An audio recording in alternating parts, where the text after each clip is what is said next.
Hello. Good morning. May gusto lang sana akong itanong sa inyo mga kapatid. Tataka kasi ako. Gusto ko lang pakita sa inyo yung wallet ko. Yung wallet ko. Picture ni Mrs. National ID. Tapos driver's license. Tapos dito sa loob naman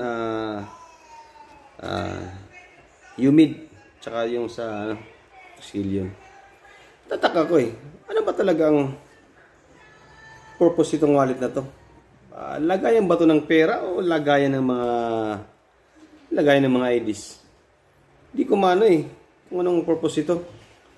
Kasi palaging ID lang laman nito.